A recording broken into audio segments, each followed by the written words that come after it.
Point and click adventure game is an adventure game in which you point and click.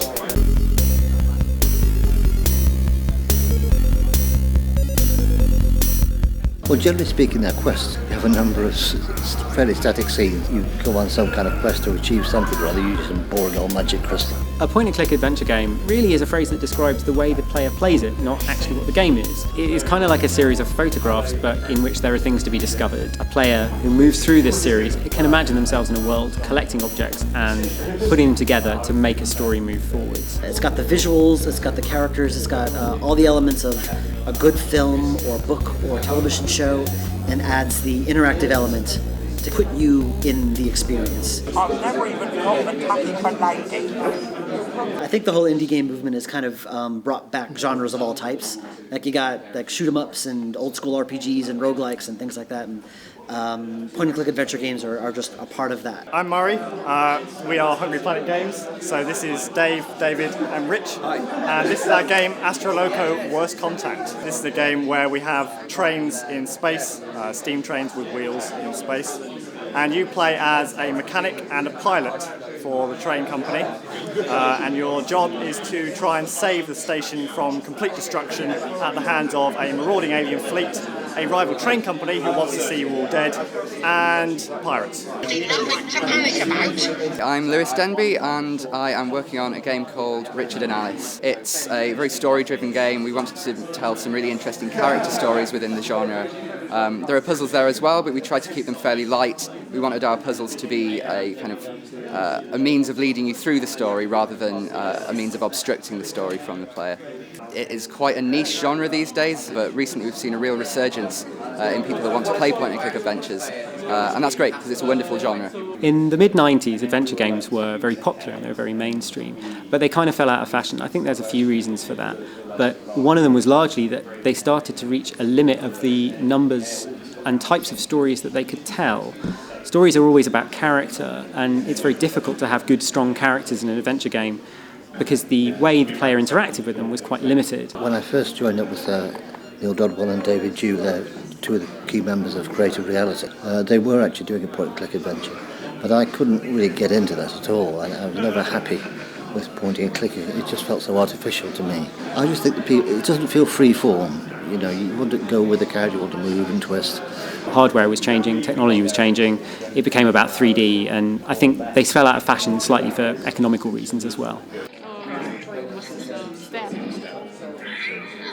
I'm James Broom, and I'm here to represent Quest for Infamy. Our group's called Infamous Quests. There are different paths in the game. You can take the path of the sorcerer, you can take the path of the rogue, warrior, thief, and you can also take part of the fighter. You know, when Team Schafer did his Kickstarter, it really showed what a powerful platform that is to financial games. We put our pitch up on the Kickstarter website for Quest for Infamy. We had a demo available and we managed to raise over $60,000 for it from only asking $25,000.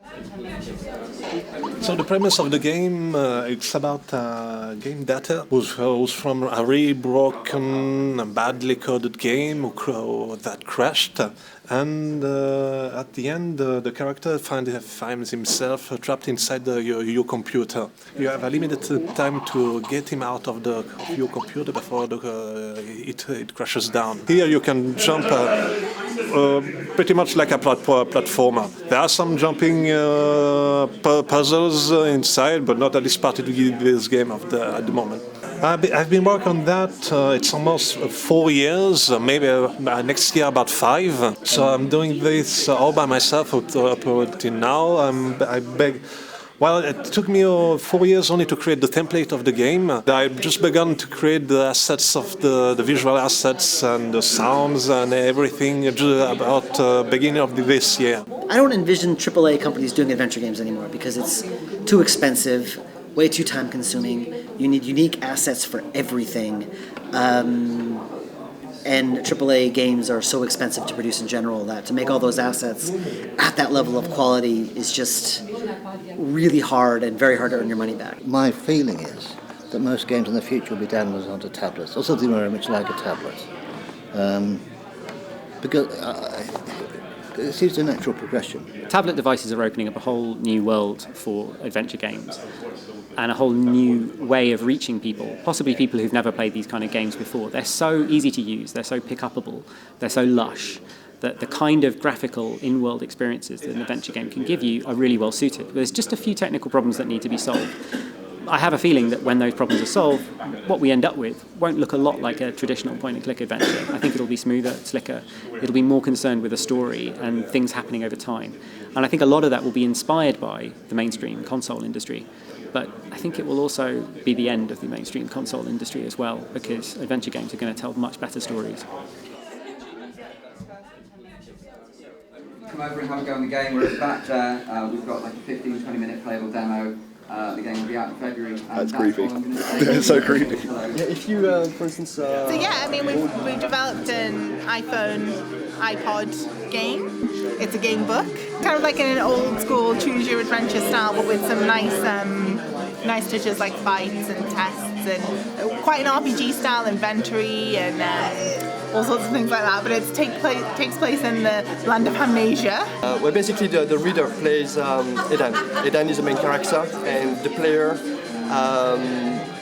basically will make the decisions for him. So it's like reading a story, but as you're reading the story, you make the decisions on what's happening next. Yeah. Do you want to be a good guy or do you want to be the bad guy? And then face the consequences. Absolutely. So it's basically giving the reader control over the story to a certain extent, and discover the mystery behind the story, really. Yeah.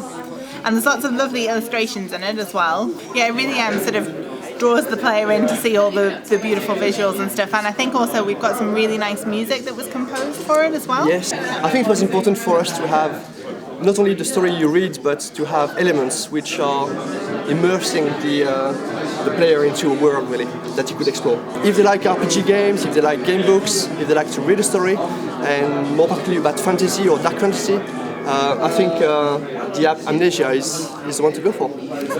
You actually see how much better we've got at doing this style. An event like AdventureX is absolutely vital to the innovation and development of this kind of game. So much of developing anything creative is about finding and talking to the people who want to play it and want to get involved with it. So community building is really, really important.